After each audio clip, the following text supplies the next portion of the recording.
Čiau, labas. Nemažai gaunu jūsų žinučių su klausimu, kaip sutaupyti Italijoje ir ką patartumėte biudžetiniam turistui. Na, dažniausiai šiuo klausimu aš atsakau, kad jeigu jūs labai norite taupyti, tai gal geriau pasirinkti kokią kitą kelionės kryptį. Kainos Italijoje ir Lietuvoje jau mažai skiriasi, tačiau turistinių paslaugų kainos Italijoje išlieka labai aukštos. Taigi, ką daryti tam biudžetiniam turistui ir kaip protingai sutaupyti ir kartu pasimėgauti Italijoje.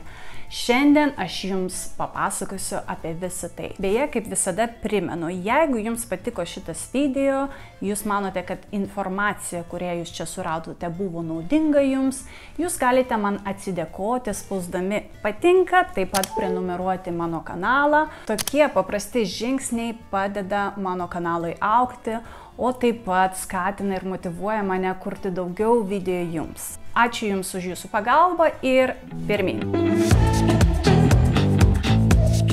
Taigi pradėkime nuo lėktuvo bilietų, nes tai pirmasis žingsnis, nuo kurio turi pradėti kiekvienas turistas. Praėjus pandemijai, dėja, lėktuvo bilieto kainos į Italiją labai išaugo. Jeigu anksčiau galima buvo surasti bilietus į abi pusės už 50 €, dabar vargu ar tokias kainas rasite. Kaip minėjau anksčiau savo laidose, Italija yra ideali šalis keliauti ištisus metus, todėl neverta, o netgi reikia vengti mėnesių, kai keliauja visi turistai. Kas yra tie mėnesiai? Tai mėnesiai yra Liepos, rugpjūčio mėnesiai. Šiuo laikotarpiu lėktuvo bilieto kainos yra aukščiausios, Italija yra perkrauta turistų, neįmanoma surasti vietos nakvynei, viskas yra labai brangu, o svarbiausia – karštis. Lietuviams nepakeliamas karštis. Todėl siūlau apsvarstyti kitus laikotarpius, kurie, mano manymu, yra idealiausi keliavimui į Italiją. O tie mėnesiai yra spalio, lapkričio mėnesiai, sausio vidurys, vasaris, kovas. Tais laikotarpiais jūs galite rasti pigiausius lėktuvo bilietus. Spalį jūs dar galite pasimėgauti vasarą. Lapkritį jau gali lyti, tačiau tai jums netrukdys. Sausio, vasario, kovo mėnesiai nėra šortų ir vasarinių suknelių metas, tačiau čia daug saulės ir tikrai šilčiau nei Lietuvoje. Beje, pasižiūrėkite mano laidą apie pasivaikščiojimą po sekmadieninę Romą. Tai buvo vasario pabaiga ir temperatūra siekia +20 laipsnių. Kada pirkti bilietus? Na, yra tokia nerašyta taisyklė, kurią aš labai dažnai naudoju, kad bilietus reikia pirkti prieš 1,5–2 mėnesius iki skrydžio. Man ši taisyklė visada veikia, kaip jums, nežinau, parašykite komentaruose, pabandykite ir pasakykite, ar tai yra tiesa. Kelionė iš oro uosto gali būti keblus dalykas nevietiniam. Kartais kelionės kaina apsieina daugiau nei pats lėktuvo bilietas. Šiandien mes aptarsime kelis keliavimo būdus. Beveik visose Italijos oro uostuose jūs galite rasti ekonominės klasės autobusų bendrovių. Dabar jų pavadinimus pamatysite šalia, kurie jūs gali nebrangiai nuvežti iki pagrindinės centrinės traukinių stoties. O ten jūs galite jau persėsti į viešąjį transportą. Tik nepamirškite geriausia įsigyti bilietą iš anksto internetu. Aš pati dažniausiai renkuosi traukinius. Kodėl?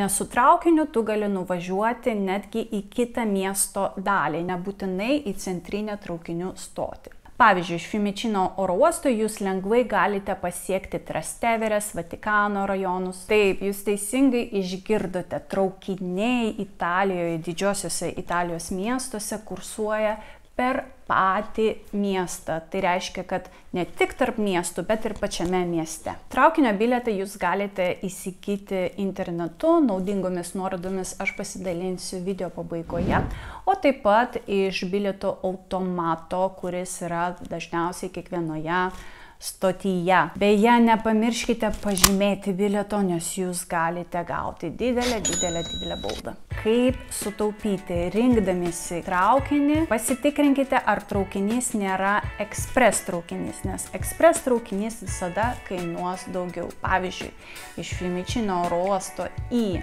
Romos Termini stotį ekspres traukinys kainuoja 14 €, o paprastas, kuris sustos dažniau, tačiau kelionė užtruks šiek tiek ilgiau, kainuos tik 8 eurus. Dėmesio, life hackas, kaip labai pigiai pasiekti miesto centrą. Kartais iki miesto centro galima nuvykti ir už 50 €. Tai negalioja matyti visiems oro uostams, tačiau reikia pasitikrinti iš anksto, ar tokie būdai yra įmanomi. Pavyzdžiui, iš Čempino oro uosto Romoje kursuoja vietinis autobusas, kuriuo jūs galite pasiekti metro A. O su metro A jau galite nuvykti į centrą. Persėsdami į metro jūs galite naudoti tą patį bilietą, kurį naudojate autobuse. O tai yra bilietas, kuris kainuoja 50 € ir jis galioja 1,5 valandos. Aišku, keliausite į centrą ilgai, gal ilgiau nei valandą, tačiau sutaupysite tikrai. Ir pagaliau pakalbėkime apie taksi. Kaip jau žinote, Italijoje taksi paslaugų kainos yra labai didelės. Tačiau važiuojant iš oro uosto kainos yra fiksuotos. Todėl jeigu jūs esate 4 asmenų šeima, paimti taksi netgi labai apsimoka ir tai kainuos jums beveik tą patį, ką jūs sumokėtumėt važiuodami traukiniu ar autobusu. Beje, jeigu norite sužinoti daugiau life hackų, patarimų, paklausti, pasijuokti iš tikrų istorijų Italijoje, tai junkitės į mūsų Facebook grupę Visa tiesa apie gyvenimą Italijoje. Ten jūs galite surasti daug naudingos informacijos ir būti mūsų bendruomenės nariu, o taip pat dalintis savo patirtimi ir keistis informaciją. O mes keliaujame toliau. Nakvynė. Kiek kartų į mus kreipiasi lietuvaičiai su pagalbos šauksmu, padėkite surasti nakvynę, viskas labai arba brangu, arba nėra vietų. Tokios situacijos nutinka, kai jūs keliaujate turistiniu laikotarpiu arba per Stagione Alta. Tai yra gegužės, rugsėjo mėnesiai. Ką daryti tokiu atveju, o ir keliaujant kitais mėnesiais? Apsistoti kitame mieste. Taip, jūs išgirdote visiškai teisingai. Susisiekimas tarp miestų Italijoje yra visai neblogas, todėl apsistojant mažesnėme mieste jūs ir sutaupysite ir pasieksite miesto centrą gana greitai ir patogiai. Pavyzdžiui, dažnai lietuvaičiams siūlome kaip alternatyvą miestelį Ostija. Ostija yra prie jūros, susisiekimas su Roma yra labai geras. Centrą jūs galite pasiekti lengvuoju traukiniu, tai užims gal jums mažiau nei valandą, tačiau pasidžiaugsite jūrą, mažesnėmis kainomis ir Ostija nebus taip apkrauta kaip pati Roma. Pereikime prie italams labai svarbios temos, tai yra maistas. Kaipgi keliaujant į Italiją neparagauti skanaus maisto, nors ne kiekvienas biudžetinis turistas gali sau tai leisti. Manęs labai dažnai prašo parekomenduoti kokį gerą restoraną Romos centre. Ir žinote ką? Man visada ši užduotis yra labai sudėtinga, nes pačiame Romos centre kainos yra didžiausios, o kokybė. Todėl aš sakau visada, keliaukite toliau nuo centro. Na, nebent jums labai svarbu valgyti pastą su vaizdu į Koliziejų, bet šiandien laida apie biudžetinį turistą. Todėl, jeigu norite pietauti ar vakarieniauti restorane, siūlau jums pasirinkti tolimesnius rajonus, ne centrinius. Na, o jeigu jūs jau apsistojate mažesnėme miestelėje, tai yra puikiai galimybė pavakarieniauti ir paragauti vietinio maisto, kuris tikrai bus geresnis ir kainos bus žymiai mažesnės. Na ir kiek jau kartų kartoju, jau matyti nesuskaičiuosiu, prieš eidami į restoraną būtinai patikrinkite atsiliepimus apie tą restoraną. Negalima tiesiog paimti ir eiti į pirmą pasitaikiusi restoraną. Kur jūs galite tai pasitikrinti? Tai yra Google Maps, TripAdvisor. Visų pirma, pasitikrinkite netgi Google Maps, jis duoda tau programėlėje žvaigždutes, įvertinimus. Matysite, jeigu yra, aš visada sakau, 4,2 žemiau nei 4,2, į tą vietą geriau nei. Jeigu jūs kviečia, tai irgi ženklas, kad tai ne pati geriausia vieta. Jeigu išstatytas maistas, pasta, matote, tai irgi ne geriausia vieta. Geriausias vietos ten, kur jums sudėtinga gauti staliuką, jums reikia jį rezervuoti. Kaip suprasti, kad restoranas yra biudžetinis? Pirmojo patiekalo pastos kaina turėtų svyruoti nuo 8 iki daugiausiai 14 eurų. Vyno taurė turėtų būti apie 4 eurus. Neužmirškite, kad beveik visose restoranuose iš jūsų paims aptarnavimo mokestį, o tai bus 1,5–2 eurai. Ir dar kartą priminsiu, jeigu jūs kviečia į restoraną, jeigu yra demonstruojamas ir statytas maistas, ten geriau neeikite. Į gerus restoranus vietą reikia rezervuoti iš anksto. Jeigu ten yra didelės eilės, matyt, tai touristic trap. O ką jei biudžetinis turistas neturi galimybės eiti į restoraną? Yra ir kiti alternatyvūs būdai, kaip skaniai pavalgyti. Vienas iš būdų yra aperityvas. Tai garsusis itališkas ir ispaniškas aperityvas. Italijoje nuo 5 maždaug valandos prasideda aperityvo metas. Ką tai reiškia? Kad prie vyno, sprico taurės jūs galite taip pat gauti maisto. Kartais pasiūlymai yra tokie geri, kad už 12 eurų pasiūlymą jūs gaunate pilną vakarienę. Iš tikrųjų, daug maisto, kur jūs galite gerai pavalgyti ir jums neprireiks vakarienės. Na ir vėl pasikartosiu. Miesto centre tokių pasiūlymų, aišku, jūs nerasite. Prie vyno, sprico ar kito gėrimo taurės jūs gausite daugiausiai traškučius. Todėl aperityvams reikia rinktis tolesnius rajonus, tokius kaip Trasteveres, Monti, Testaccio, Pinieto rajonai. Na, o jeigu dar toliau, dar geriau ir dar geresni pasiūlymai. Beje, ateityje pasistengsiu nufilmuoti laidą apie geriausias aperityvo vietas Romoje. Keliaujame prie kito varianto. Kitas biudžetinis variantas ir visai populiarus tarp pačių italų yra pizza al taglio. Ką reiškia pizza al taglio? Pizza al taglio tai supjaustyta pica. Tai yra nedidelės kepyklos su jau paruošta pica.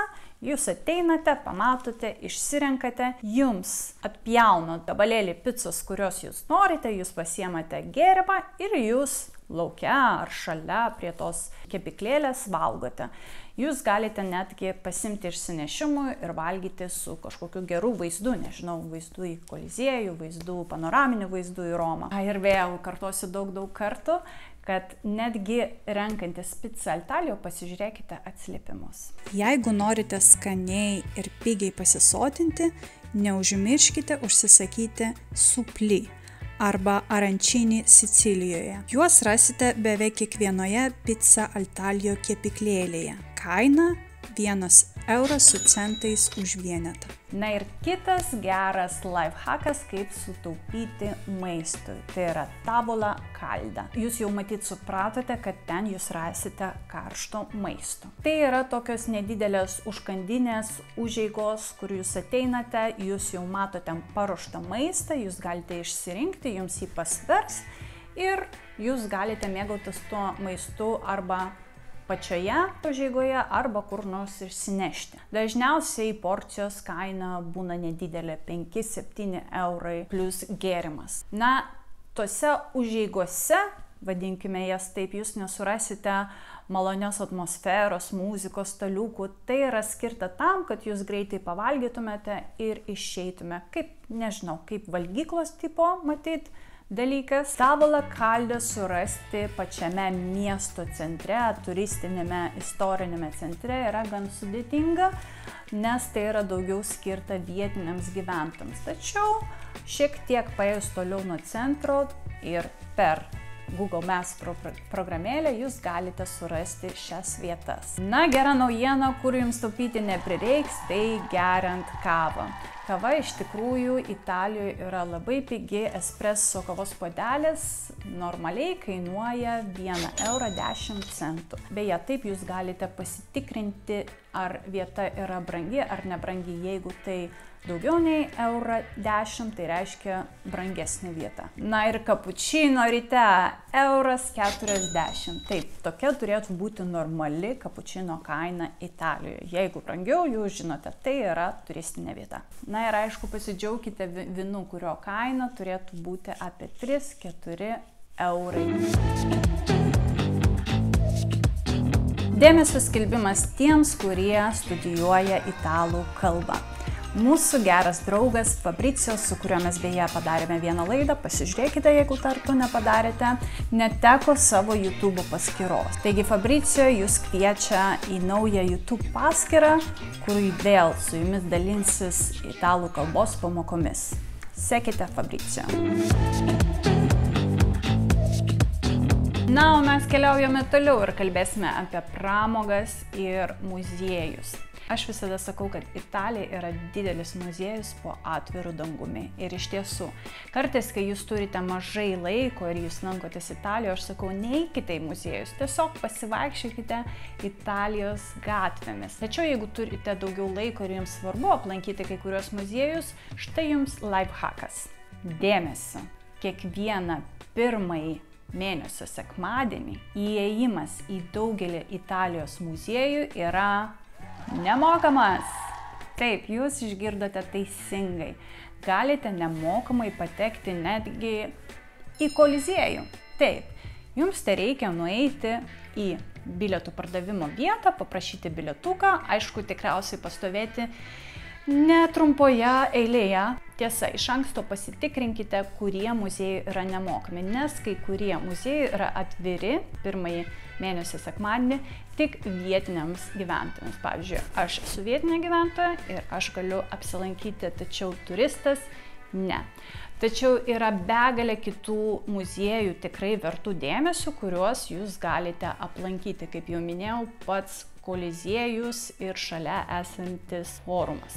Beje, į kai kuriuos muziejus bilietą jums reikės rezervuoti ir turėsite sumokėti dar rezervacijos mokestį, kuris dažniausiai yra nedidelis, pavyzdžiui, 2 eurai.